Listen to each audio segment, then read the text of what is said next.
Hare Krishna, Namaste, Chapter 18, which is entitled as Sannyasa Yoga. Sloka 14 and 15, Part 2. Adhiṣṭhānaṁ tathā kartā karaṇaṁ ca pṛthag-vidham vividhāś pṛthak ceṣṭā daivaṁ caivātra pañcamam śarīra-vāṅ-manobhir karma prārabhate naraḥ nyāyyaṁ viparītaṁ pañcaite tasya hetavaḥ. The place of action, the body, the performer, the various senses, the many different kinds of endeavor, and ultimately the Supersoul. These are the 5 factors of action. Whatever right or wrong action a man performs by body, mind, or speech is caused by these 5 factors. We learned there are 5 factors which are cause for any actions to be performed by those who has the body. Whether those actions are sanctioned action or prohibited actions in the scriptures, for one to start to perform them through one's body, words, or mind. These 5 are the causes. Number 1, the body. Number 2, the individual self, that is Jivatma. Number 3, the Indriyas, the senses of different kinds. Number 4, the various movements of the vital air, namely pranavayu and so forth. And most importantly, the 5th one is the Supreme Self, Paramatma. Body, Atma, senses, air, and Ishvara. In the previous session, we learned about adhiṣṭhānaṁ, the body. Now let's learn about kartā, the individual self. We have been hearing kartā to be the Supreme Lord, kartā meaning the doer. But why here we are saying Jivatma to be kartā? That is because Ishvara, Krishna, is the kartā of all actions, is designated in this verse by the term daivaṁ. Hence, kartā here refers to the individual self who performs actions as prescribed in the Shastra and who derives the benefits. Or a person who performs action which is not prescribed in the Shastra and try to get some reactions through that.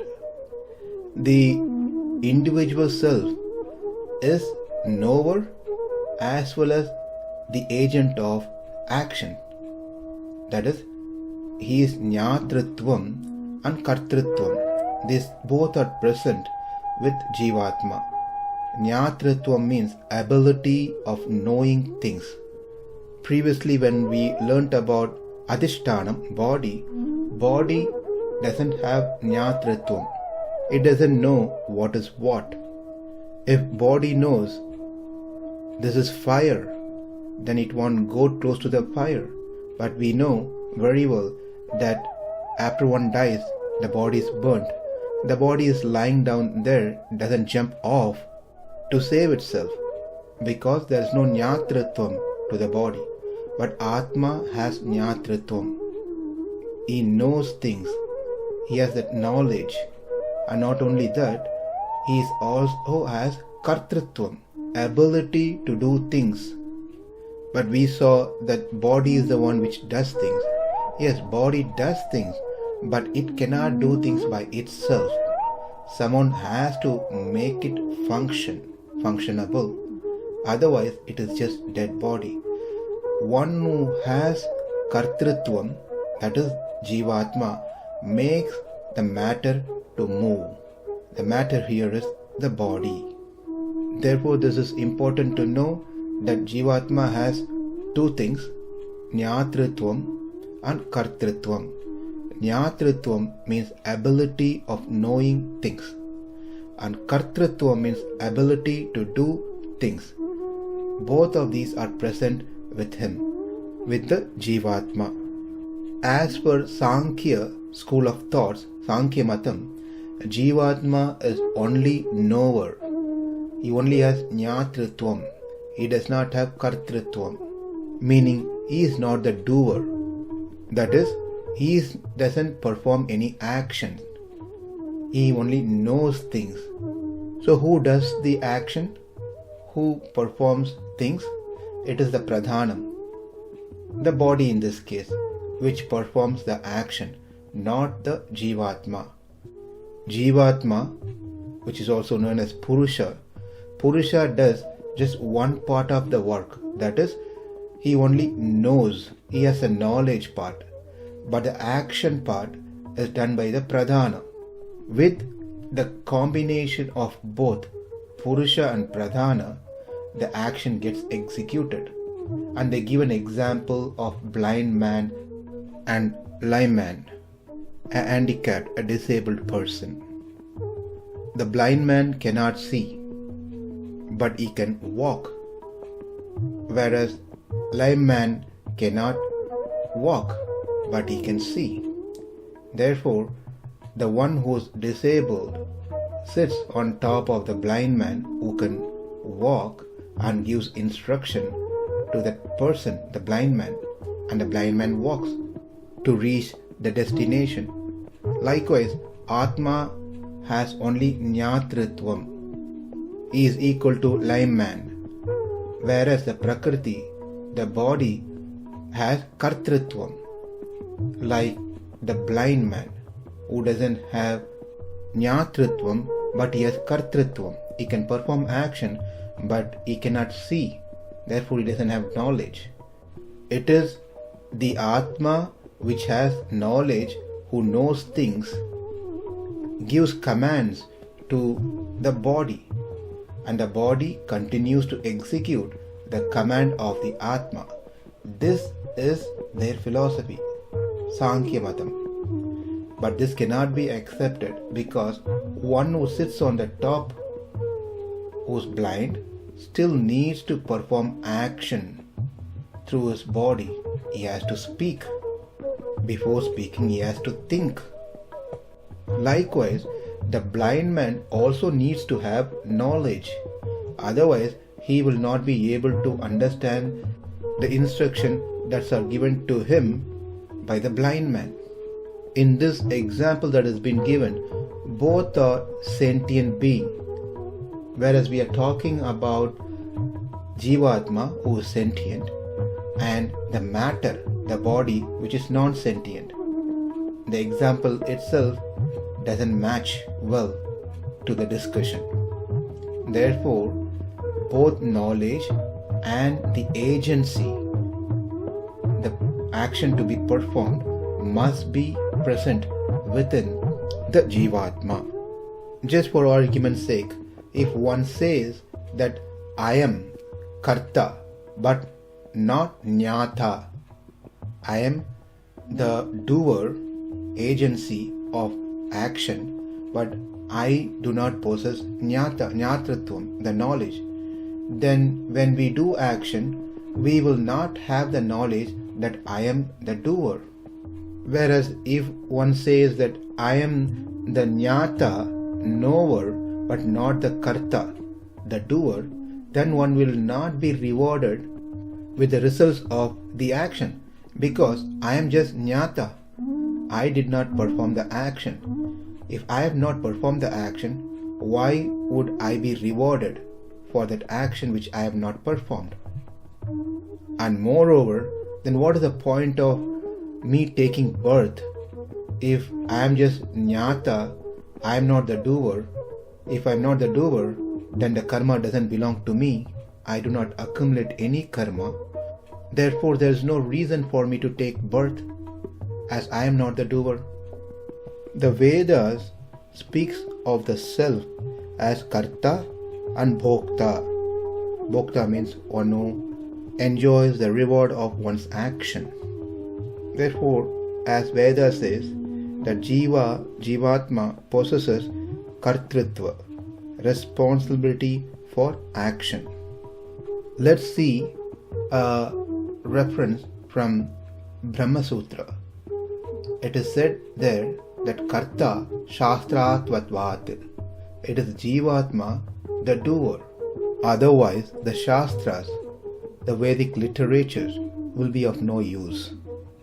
Now let's pause for a minute and just recap.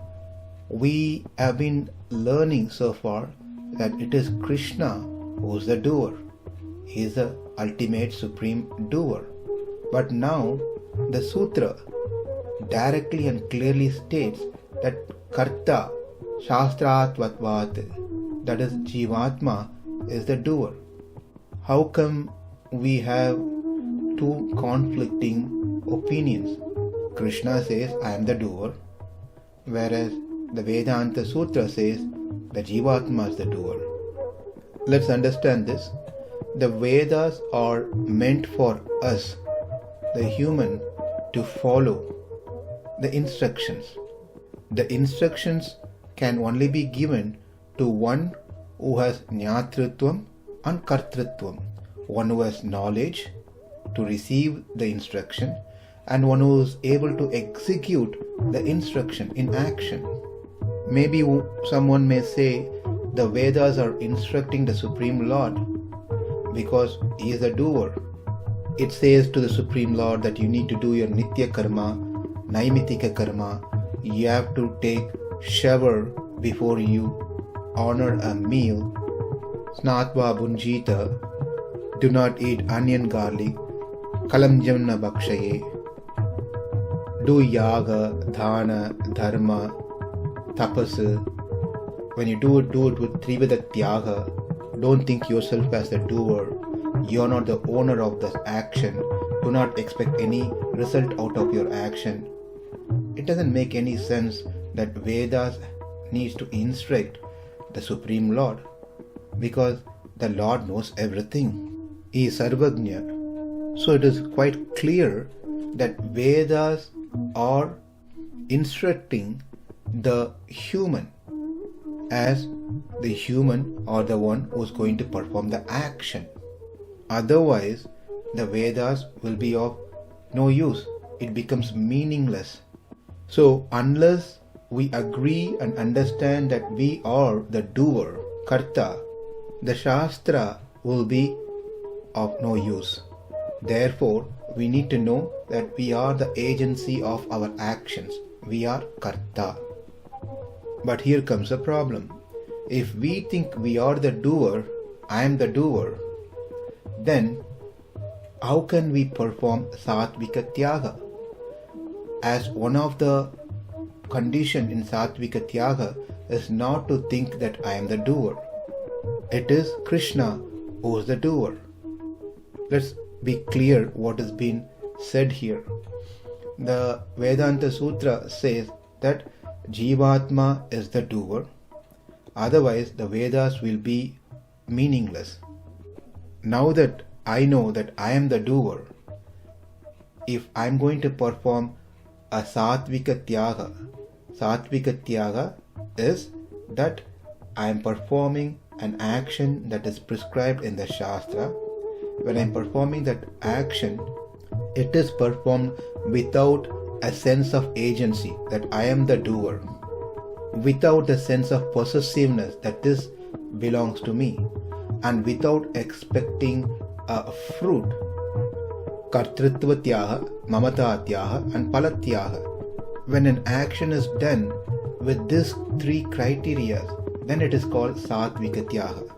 If I am going to say that I am the doer, then how can I perform sattvika tyaga, which says you should know that you are not the doer. You should think that you are not the doer. It is Krishna who is the doer. We will deal with this question later after we complete next 3 items in the list. So far we have completed body as one of the cause, kartā that is the individual self, as the second cause, we yet to see three other causes. karaṇaṁ ca pṛthag-vidham, that is the senses. vividhāś ca pṛthak ceṣṭā, that is the prāṇavayu, etc. And lastly, daivaṁ caivātra pañcamam, the Supreme Lord. Let's continue this in our next session. Thank you. Namaste. Hare Krishna.